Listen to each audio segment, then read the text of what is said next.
Morning, everyone. My name is Dave. With me is, and today we'll be presenting on supply chain resiliency within the semiconductor industry. So to start off, we know that the US and the world is becoming more interconnected with global trade. And with that, what we've seen in the past is with the supply chain disruption, we can see that this would cause negative effects with our economy and national security. And we also know that semiconductors play a huge part of this. So the aim of this presentation is to help mitigate the risk with that. So now I'll pass it off to Lucas for the project goals. All right, thanks, Dave. So our first project goal was to research and understand the problem space. And this was not only for us, but for Leidos internally. We wanted to create an extensive bibliography for them to research this topic further. Next, we wanted to utilize the subject matter expertise from our meetings to inform our project flow. They were integral in every part of the project, from the project or the model structure, our variable identification, and lastly, with our recommendations. And then lastly, we wanted to develop a model that quantifies strategic insecurities, because we realized that there's a trade-off between realizing these costs when they occur or making the investment to mitigate them. Next, I'm going to pass it off to Cal to talk about some of the subject matter experts that we met with. All right, thanks. So moving on from here, first we gathered background information through 5 research sprints, as well as spoke with these subject matter experts, Intel, CISA, DHS, Melman Castagnetti, their lobbyist organization. Next, we also spoke with Dr. Byron Sang from the Department of Economics, and our faculty advisor was Dr. Matthew Hicks from the Computer Science Department.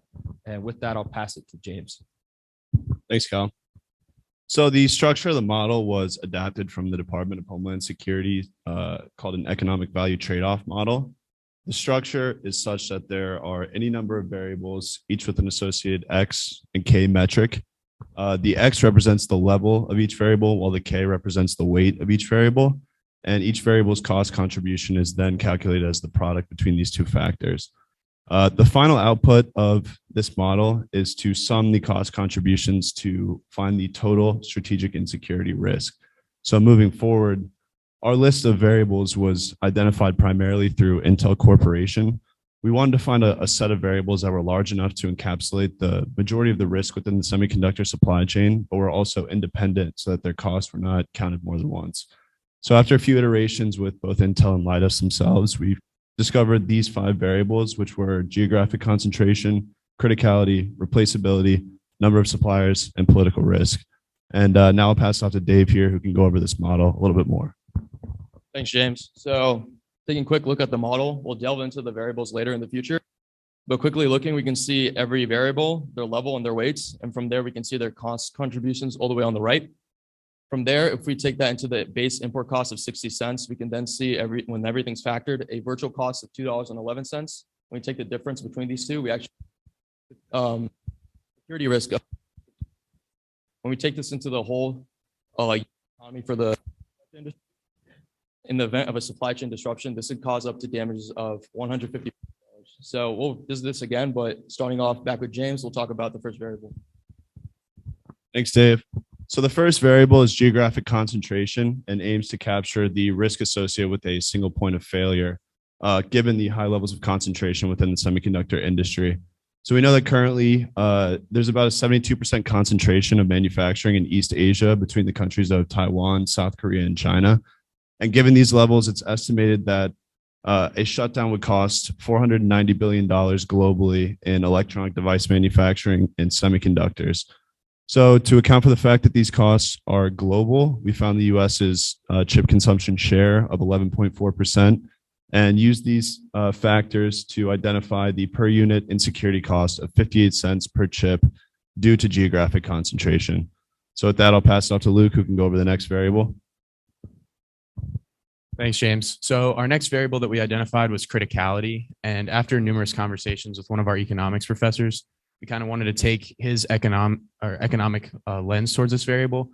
And that led us to 2 main assumptions. First, that these least critical chips would be the first impacted because they have the least secure supply chains. And then next, that we would associate a higher price increase as the criticality of a chip increase.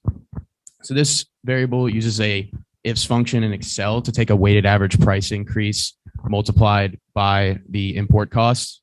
And we then segmented the chips into 3 categories of criticality.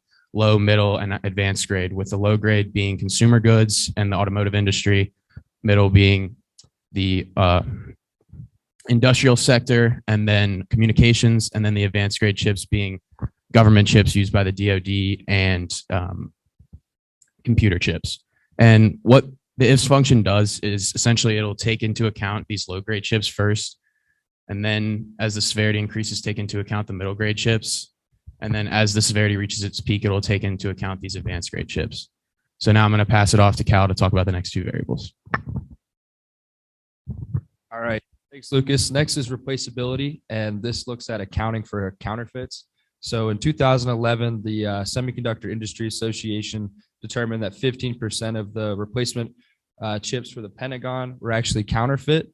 And this equated to about $7.5 billion a year in damages to U.S. semiconductor companies. Now, we understand that this number is from 2011, but we did just want to show an extreme within the public sector and how that could affect if it was in the private sector.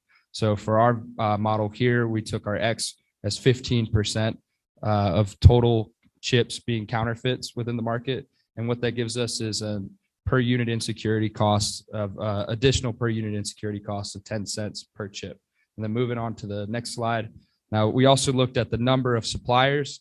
Originally, you would think as the number of suppliers increases, the number of the competition increases, that prices will drop. But what we've seen is that this market doesn't follow that economic expectation. There's actually so much demand for these semiconductors, and it's only growing. It's actually vastly outpacing what current suppliers and any sort of future supplier could create at the moment. We're seeing 52-week waits for wafers and core memory processors and different kind of semiconductors. Just within the AI market alone, between 2018 to 2025, it's predicted to grow from 43 billion to 129 billion. McKinsey also predicts that by 2030, the semiconductor industry will be $1 trillion industry. So what we've decided to do is we took the average number of publicly traded companies that go public every year within the semiconductor industry. And during a disruption year, we found that there's an average of about 5. So with 5 suppliers entering the market, we see an additional per unit insecurity cost of 7 cents. And with that, I'm going to pass it over to Dave. Thanks, Cal. So the final variable is political risk. This is very similar to James's variable. Associated with this are due to turbulence or its surrounding areas, and these sectors, those being the U.S., China, Japan, South Korea, and Taiwan. An example of a calamity that could impact cost with this is an invasion and Taiwan being invaded by China. So it, or the score would drop off. What was calculated was finding the percentage score of manufacturing score provided by the Cato Institute, and from there we found a multiple cents. Both factored together bring an additional cost of 66 cents. So with that, I'll pass it off to Lucas for the conclusions.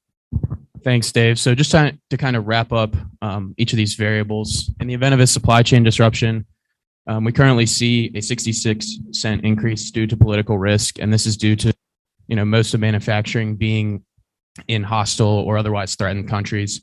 Next, at the current geographic concentration level of 72% in East Asia, we see a 58-cent increase, and this can be lowered, as James kind of mentioned, with, I guess, getting rid of that 1-point source of failure. Next, at the current replacement level of 15%, we see a 10-cent increase in price. And as Cal kind of mentioned, we wanted to use this as an upper bound because we are attributing this government chip level to the entire market. Next, at a current criticality of 50% disruption, we see a 10-cent increase. And then lastly, at a base level of 5 suppliers entering the market, we see a 7-cent increase. So now I'm going to pass it off to Dave again to talk about the display again, and then talk about some recommendations. Thanks. Just the gravity of the situation. $1.51 may not seem like a lot, but when we factor it into the whole U.S. economy, this can cause damages of $50 billion. So with that said, moving on to our recommendations, we can see here that the main areas of concern are geographic concentration and political risk, and we need to mitigate those. To do that, we should be continuing implementing strategic industrial policy, such as USICA, the FABS Act, and CHIPS Act.